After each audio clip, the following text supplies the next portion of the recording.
Lenovo tab P12 എന്ന പുതിയൊരു tablet Indian മാർക്കറ്റിൽ ലോഞ്ച് ചെയ്യാൻ പോകുന്നുണ്ട്.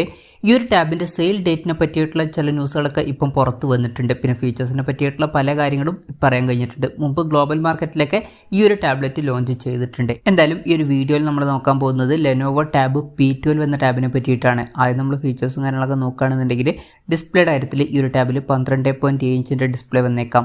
അപ്പം അത്യാവശ്യം വലിയൊരു ഡിസ്പ്ലേ സൈസും കാര്യങ്ങളൊക്കെ ഇതിൽ വരുന്നതായിരിക്കും.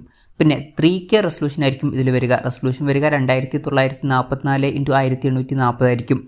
LTPS LCD ഡിസ്പ്ലേയുമായിട്ടായിരിക്കും ഈ ടാബ് വരിക. ഇതിൽ AMOLED ഡിസ്പ്ലേ ഒന്നും വരാൻ സാധ്യതയില്ല. അതുപോലെ തന്നെ ഇതിൽ കൂടിയ റിഫ്രഷ് റേറ്റ് സപ്പോർട്ട് ചെയ്യാനും ചാൻസ് ഇല്ല. 60 Hz റിഫ്രഷ് റേറ്റുമായിട്ടായിരിക്കും ഈ ഒരു ടാബ് വരിക. ഈ ഒരു ടാബിൽ 240 Hz ടച്ച് സാമ്പിളിംഗ് റേറ്റ് ഒക്കെ സപ്പോർട്ട് ചെയ്യുന്നതായിരിക്കും.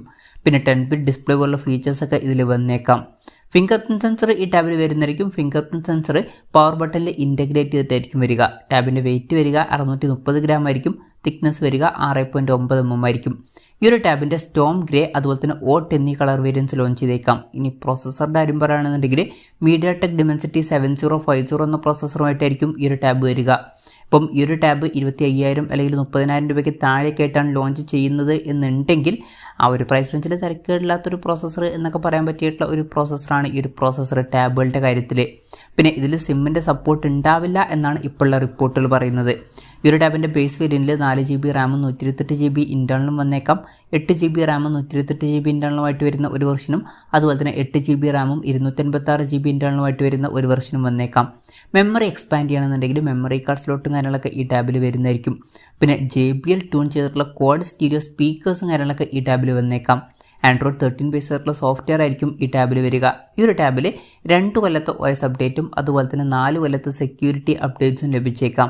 ക്യാമറയുടെ കാര്യത്തിൽ ടാബിൻ്റെ പിന്നിൽ സിംഗിൾ ക്യാമറ ആയിരിക്കും വരിക. ടാബിൻ്റെ പിന്നിൽ 8 മെഗാപിക്സൽ ഒരു സെൻസർ വന്നേക്കാം.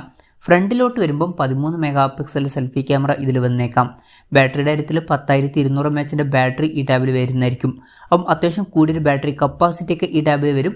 30 വാട്ട് ഫാസ്റ്റ് ചാർജ് സപ്പോർട്ടും ഇതിൽ വരുന്നതായിരിക്കും. Type-C ചാർജിംഗ് പോർട്ടുമായിട്ടായിരിക്കും ഈ ഒരു ടാബ് വരിക. അപ്പം അത്യാവശ്യം തിരക്കില്ലാത്ത നല്ലൊരു ബാറ്ററി സെറ്റപ്പും ഈ ഒരു ടാബിൽ വന്നേക്കാം. ഇതൊക്കെയാണ് ഫീച്ചേഴ്സിനെ പറ്റി പറയാനുള്ള കാര്യങ്ങൾ. ഇനി ഈ ഒരു ടാബ് ഇന്ത്യൻ മാർക്കറ്റിൽ എന്ന് എത്തും എന്ന് വെച്ചാൽ സെപ്റ്റംബർ 5 മുതൽ ഈ ടാബിൻ്റെ ഇന്ത്യയിൽ സെയിൽ സ്റ്റാർട്ട് ചെയ്യുമെന്നാണ് ഇപ്പോഴുള്ള റിപ്പോർട്ടുകൾ പറയുന്നത്. ഫ്ലിപ്കാർട്ടിൻ്റെ ചില സ്ക്രീൻഷോട്ട്സും കാര്യങ്ങളൊക്കെ ഇപ്പം പുറത്ത് വന്നിട്ടുണ്ട്. അതിൽ സെയിൽ ഡേറ്റ് കാണിക്കുന്നത് സെപ്റ്റംബർ 5 എന്നാണ്. ചിലപ്പം അതിന് മുമ്പായിട്ട് അവർ ഒഫീഷ്യലായിട്ട് അനൗൺസും ചെയ്തേക്കാം. ഇനി വിലയുടെ കാര്യം പറയുകയാണെന്നുണ്ടെങ്കിൽ യൂറോപ്യൻ മാർക്കറ്റിലേക്ക് ഈ ടാബ് 35,000 രൂപ പ്രൈസ് റേഞ്ചിലായിട്ടാണ് ലോഞ്ച് ചെയ്തിട്ടുള്ളത്. പക്ഷേ ഇന്ത്യയിൽ വില കുറച്ചും കൂടി കുറയാനൊക്കെ ചാൻസ് ഉണ്ട്. ചിലപ്പം ഇന്ത്യയിൽ വില 30,000 രൂപയുടെ താഴെയായിരിക്കും വരിക. 25,000 രൂപ പ്രൈസ് റേഞ്ചിലൊക്കെ ആയിട്ട് ഈ ടാബ് ലോഞ്ച് ചെയ്യുകയാണെന്നുണ്ടെങ്കിൽ നല്ലൊരു കാര്യമായിരിക്കും. എന്തായാലും കൺഫർമേഷൻസ് ഒന്നുമില്ല, ജസ്റ്റ് നമ്മുടെ എക്സ്പെക്ടേഷൻ പറഞ്ഞു എന്നേ ഉള്ളൂ. എന്തായാലും Lenovo tab P12 എന്ന പുതിയൊരു ടാബ്ലറ്റ് ഇന്ത്യൻ മാർക്കറ്റിൽ ലോഞ്ച് ചെയ്യാൻ പോകുന്നുണ്ട്. നല്ലൊരു പ്രൈസിങ്ങിൽ ലോഞ്ച് ചെയ്യുകയാണെന്നുണ്ടെങ്കിൽ വളരെ നല്ലൊരു കാര്യമായിരിക്കും. എന്തായാലും Lenovo tab P12 എന്ന ടാബിനെ പറ്റിയിട്ടുള്ള നിങ്ങളുടെ അഭിപ്രായം ജസ്റ്റ് ഒന്ന് കമൻറ്റ് ചെയ്യുക. അതുപോലെ തന്നെ ഈ ഒരു ടാബ്ലറ്റ് ഇന്ത്യൻ മാർക്കറ്റിൽ നിങ്ങളേത് പ്രൈസിങ്ങിലാണ് എക്സ്പെക്റ്റ് ചെയ്യുന്നത് എന്നുള്ള കാര്യം കൂടി ജസ്റ്റ് ഒന്ന് കമൻറ്റ് ചെയ്യുക.